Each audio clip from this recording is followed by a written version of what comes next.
Hello, and welcome to Session 1 of Connecting Student Development Theory to Practice. I'm Dr. Ann McDaniel, the Executive Director of the Center for the Study of Student Life at The Ohio State University. You likely work with college students in some capacity. Whether you're new to the student affairs profession or you're here to enhance some existing skills, knowledge of relevant theories in student affairs is essential to our practice.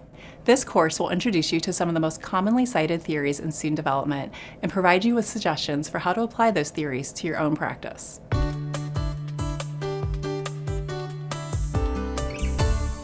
In this session, we'll cover the following. First, we'll introduce the student affairs profession. Second, we'll discuss learning outcomes as a way to assess student development. The session will conclude by suggesting how your work connects to students' holistic development. Colleges and universities have been around for hundreds of years, but the student affairs profession is much newer. As more students pursued higher education in the 20th century, colleges created administrative positions to help with the extra work.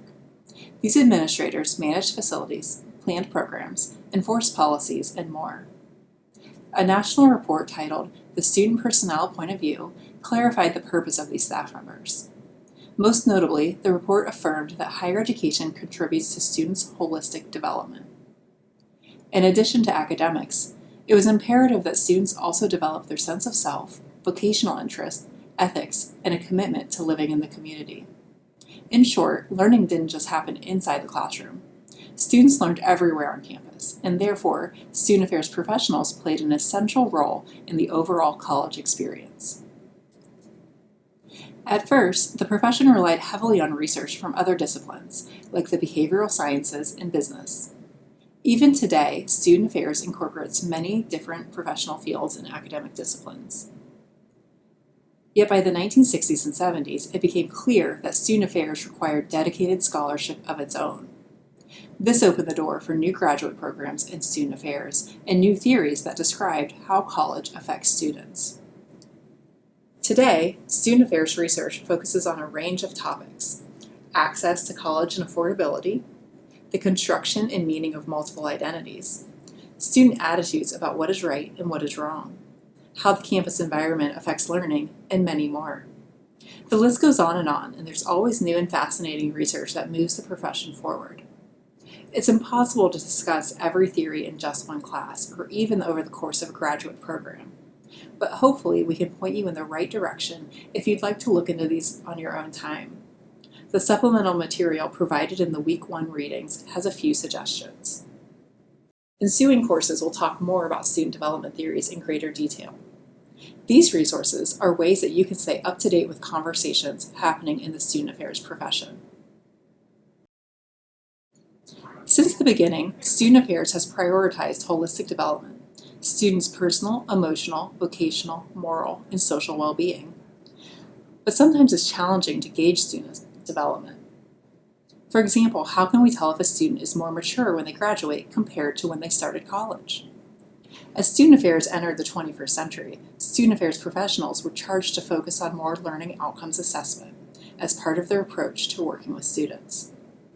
The use of learning outcomes, along with assessment strategies, allow us to set goals for what we want students to gain from college, and then better understand what students are actually learning, whether that's in the classroom, their residence hall, a campus job, student organization, or anywhere else on campus.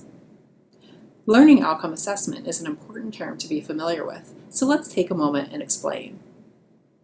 When we talk about a learning outcome, we are talking about a goal that describes how students will be different because of a learning experience. For example, being able to describe your personal leadership style after attending a leadership retreat is an example of a learning outcome. Assessment refers to how we measure that goal. Through measurement, we are able to give better feedback to students and continuously improve our services.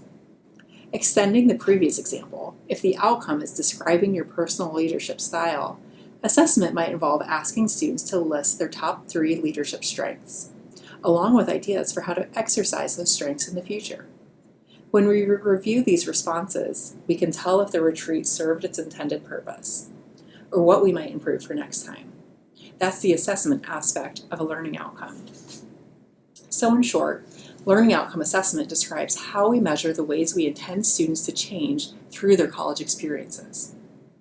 Incorporating the skill into our work means that in addition to being administrators, we can also consider ourselves educators because we know how our efforts contribute to student learning and development.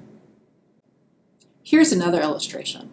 Let's say you're the manager of a campus coffee shop and supervise a team of student employees. Let's also pretend that one of the goals of that coffee shop is that students establish positive relationships with coworkers by treating each team member with respect. The goal in this example is that student employees learn what it means to be a member of a team and learn how to treat their teammates with respect.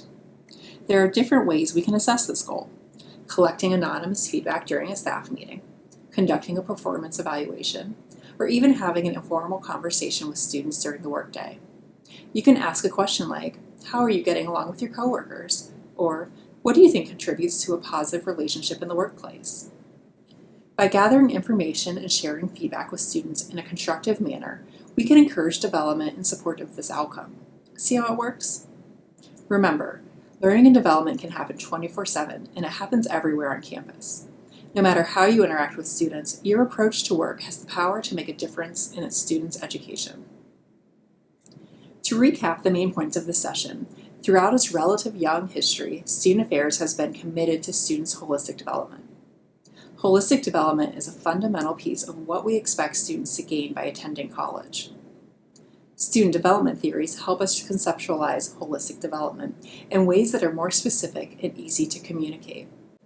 Future sessions will explain some of the most commonly cited student development theories. Finally, learning and development happens everywhere on campus at all hours of the day and night. If your work supports students, then it can involve learning and development. Learning outcome assessments help us better appraise our efforts. References for this session appear on the next slide and can point you to additional resources, or you can ask questions in the discussion board. Thank you for participating.